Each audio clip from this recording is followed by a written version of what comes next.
Hello বন্ধুরা, আশা করি তোমরা সবাই ভালো আছো। আমিও ভালো আছি। তো দেখো, আজকে আমি রুই মাছের রেসিপি বানিয়ে নিচ্ছি। তো মাছগুলো প্রথমে আমি লবণ আর হলুদ দিয়ে মাখিয়ে নিলাম। এখন আমি কড়াইতে তেল গরম করে নিয়েছি। তো মাখিয়ে আমি রেখে দিয়েছিলাম কিছু টাইম। তো কী বলে তোমার ওই কড়াইতে তেল গরম হয়ে গেছে, আর এখন দিয়ে দিচ্ছি মাছগুলো, ভেজে নিচ্ছি। এক এক করে সব মাছের পিসগুলো দিয়ে দেবো।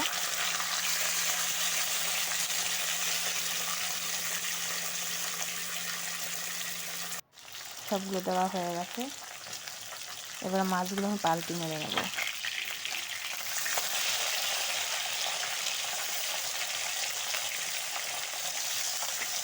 অনেকে এই রুই মাছের রেসিপি অনেক ধরনের রান্না করা যায়, অনেক রকমের রেসিপি আছে।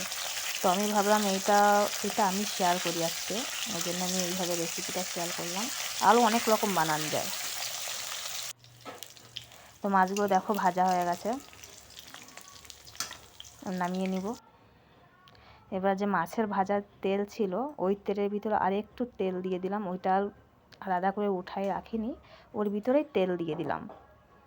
দিয়ে এবার কী বলে তোমার জিরা, গোলমরিচ, এলাচ আর তেজপাতা ফোড়নে দিয়ে দিলাম। এই এলাচের ভিতরে ফোড়ন দিলে না বন্ধুরা, সবজিতে খুব সুন্দর একটা মানে গন্ধ আসে, খুব সুন্দর। তো আমি এবার এই পেঁয়াজ দিয়ে দিব। মানে এই এলাচটা দিলে না, এলাচ, দারচিনি, গোলমরিচটা দিয়ে মানে ফোড়নে দিলে না, পরে তোমার আর লাস্টে সবজিতে মানে গরম মশলা না দিলেও হয়। ঠিক আছে, না দিলেও কিন্তু এই গরম মশলাটা সেন্টটা থেকে যায়। ওই জন্য আমি বেশিরভাগই আমি এইটাই দিই ফোড়নে, আমি পরে আর দিই না, কারণ গন্ধটা বেশি হয়ে যায়। আর এইভাবে দিলে হালকা মিডিয়াম থাকে। তো পেঁয়াজগুলো দেখো লাল লাল ভাজা হয়ে গেল। এবার আমি কি বলে জিরা ও আদাটা দিয়ে দিলাম।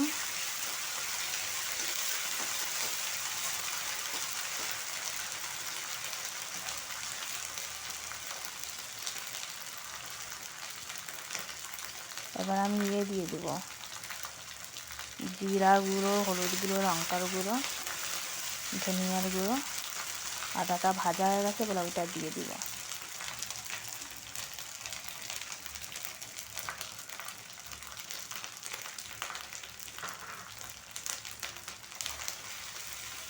এবার একটুখানি জল দিব, কারণ শুকনো মশলা তো জ্বলে যেতে পারে, ওই জন্য একটু জল দিয়ে ভালো করে কষিয়ে নেব।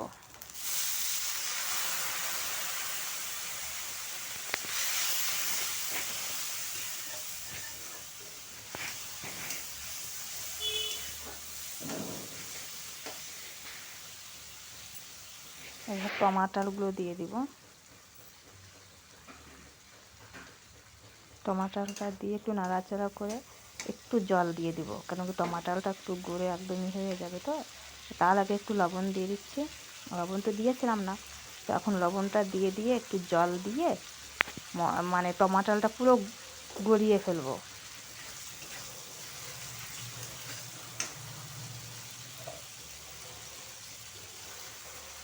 হ্যাঁ হ্যাঁ হ্যাঁ বন্ধুরা, তোমরা কে কোথা দিয়ে দেখছো আমার ভিডিও, তো কমেন্টে তোমরা আমাকে কমেন্ট করো কে কোথা দিয়ে দেখছো আর কেমন লাগে আমার রেসিপিগুলো, আমাকে কমেন্ট করে জানিও। আর লাইক করে দিও, সাবস্ক্রাইবও করে দিও, পাশে থেকো আমার।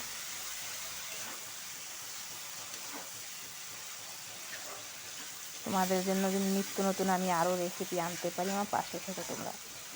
তো দেখো টমাটোগুলো পুরো নরম হয়ে গেছে, গলে গেছে।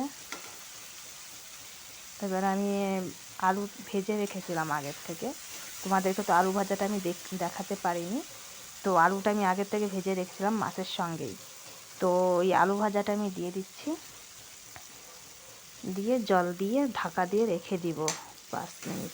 তারপরে যখন জলটা ফুটে যাবে তখন আমি মাছগুলো দিয়ে দেবো।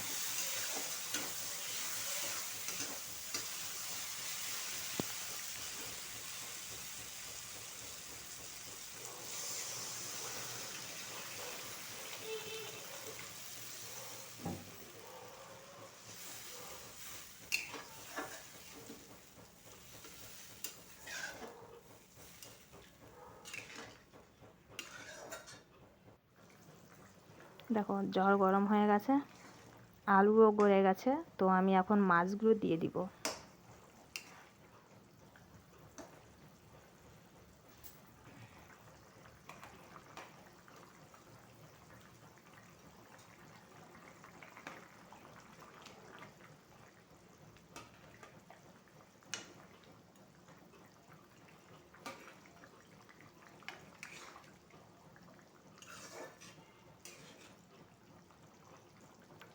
সব মাছগুলো দিয়ে দিলাম। আর এই 1 পিস মাছ আমি দিইনি, ভাবছি 4 পিসই দিয়েছি, এটা আর দিব না। তারপরে আমি দিয়ে দিয়েছিলাম।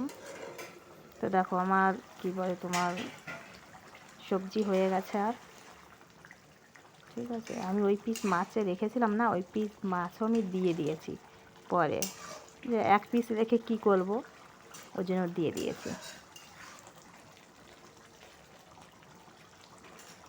তো হয়ে গেছে, আমি এখন ধনিয়া পাতাগুলো দিয়ে দিব।